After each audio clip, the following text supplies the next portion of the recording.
Anthropic компаниясы бейсенбіде мәлімдеме жасап, өздерінің жасанды интеллект модельдері сынақ кезінде 3 бөгде ұйымның жүйесін бұзып кіргенін хабарлады.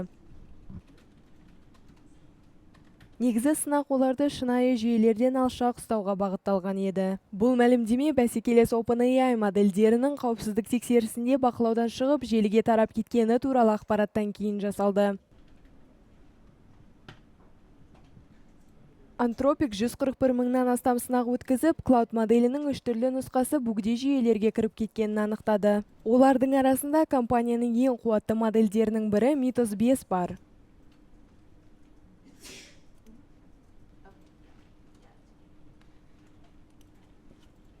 Компанияның айтуынша, Cloud әлсіз парольдер мен қорғалмаған кіру нүктелерін пайдалану сияқты қарапайым әдістерді қолданған. Anthropic жүйесі бұзылған бұл 3 ұйымның атын атаған жоқ.